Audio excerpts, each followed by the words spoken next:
Camilla Parker Bowles spent 30 years preparing for every obstacle: the public hatred, the protests, the press, the comparisons, the long, grinding, institutionally supported process of becoming acceptable to a country that had decided it would never accept her. She prepared for all of it.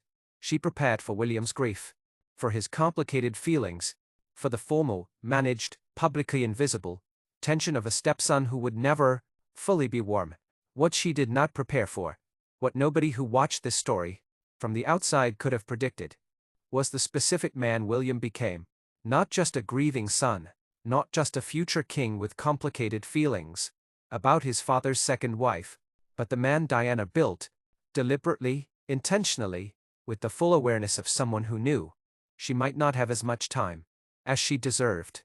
Diana shaped William into exactly the force that would one day hold Camilla to account, and Camilla never saw it coming. Diana was not a naive woman. By the mid-1990s, in the years between her separation from Charles and her death in 1997, she had developed a clarity about the institution she had lived inside that was almost surgical. She understood how it worked, how it protected certain people and exposed others, how it told its own story about itself and punished those who tried to tell a different one. She had lived all of it, and she made a decision, not in a single moment, but across years of deliberate, loving, intentional parenting, about the kind of man she would raise, not the kind the palace wanted, not the kind that was produced by the usual machinery of royal preparation, the emotional distance, the protocol, the emphasis on duty over feeling, the training in how to be watched without being known, the kind she believed the monarchy needed.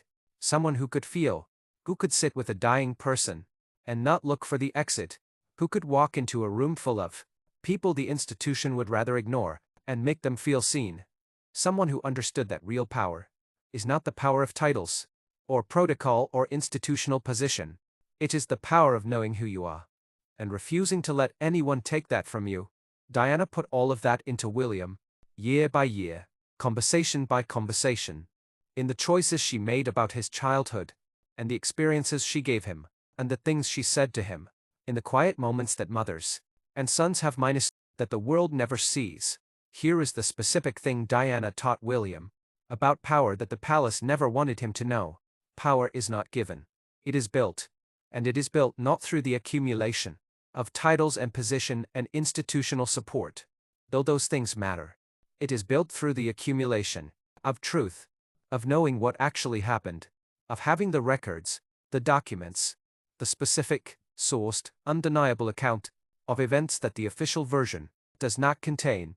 Diana was a documentarian of her own life. She kept letters. She recorded conversations.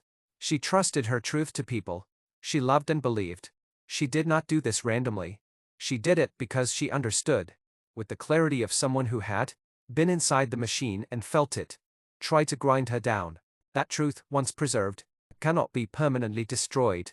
It waits for the moment, for the person, for the conditions in which it can finally move from the place it has been kept to the place where it can land. Diana preserved the truth, and she raised a son who would understand when the time came, when the conditions were right, when the power to act finally belonged to him, what to do with it. There is a quality in William that those who have watched him closely over many years consistently describe. It is not charisma, though he has that. It is not authority, though he has that too. It is something quieter. The ability to feel something completely, to let it land, to let it be real, without being destroyed by it. The ability to carry grief and love, and anger and loss simultaneously, and still function, still decide, still act. This is Diana's work. Not the palace's, not Charles's, not the institution's careful preparation of an heir for the demands of kingship. Diana suspected. She fought the palace for years to give William and Harry emotional experiences that a standard royal childhood would not have included. The visits to hospitals and homeless shelters, the conversations with people whose lives were nothing like theirs, the deliberate, repeated exposure to the full range of human experience, because Diana knew that a king who cannot feel, cannot lead, that the monarchy's greatest failure across its modern history, the distance, the coldness, the inability to connect with the people it was supposed to serve, came from exactly the kind of emotional suppression that the institution kept trying to impose on her sons.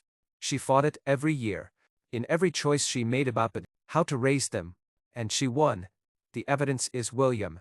This is the part of the story that those close to the situation are most careful about, because it involves private conversations between a mother and her son that were never meant to be public.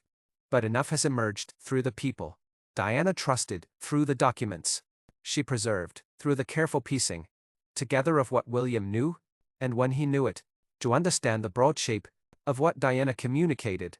She did not make Camilla a monster to her children. That was not Diana's way. She was too intelligent for that, too aware that demonizing Camilla would ultimately hurt her sons more than it would serve them. But she told them the truth, in the age-appropriate, carefully calibrated, deeply honest way of a parent who has decided that her children deserve to understand the world they are growing up in. She told William what had happened, what the affair had meant for her life, what the institution's response to her requests for support had been. She told him not to hate, not to carry it as a wound that would define him, but to know, to have the full picture, because the full picture in the hands of a man who was one day going to be king was the most powerful thing she could give him. She gave it, and William has been carrying it and acting on it for the rest of his life. Everything that Northwire has documented across the past months, the portrait on the Hall of Matriarchs wall, the estate that passed to Diana's son, the decree signed by 3 and not 4, the private confrontation in the sitting room, the public snub at the royal event, the ultimatum, leave or face the truth, the Balmoral exclusion, the banquet removal, the tiara protected, the insider who told him everything, the collapsed plan for Camilla's children, the power collapsing, the reckoning arriving. All of it is Diana. Not Diana as a ghost or a symbol, or a romantic idea of justice arriving from beyond. Diana as a mother who sat with her son, who told him what was true, who gave him the emotional tools to carry truth without being broken by it, who showed him what power built on genuine human connection looks like, and what power built on institutional positioning looks like minus, and let him understand the difference. William did not arrive at any of this through grief alone. He arrived at it through the specific, the preparation of a woman who loved him more than anything, and who used that love wisely. Camilla prepared for everything. She did not prepare for this, because this the specific force that she has been facing for months, in portraits and decrees and confrontations and ultimatums, and the systematic dismantling of the position she spent her life constructing, was not created in the last few months or the last few years.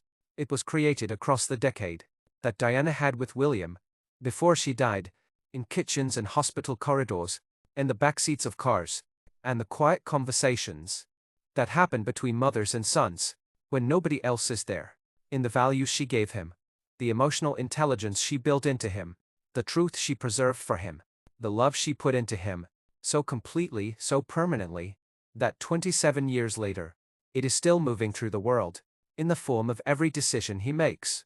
Diana is not a ghost in the palace. She is not a presence that lingers in photographs and memories, and the carefully maintained mythology of the people's princess.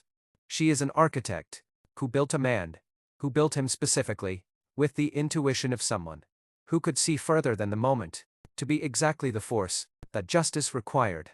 Camilla never stood a chance, not because William is vengeful, not because grief made him irrational, but because Diana made him extraordinary.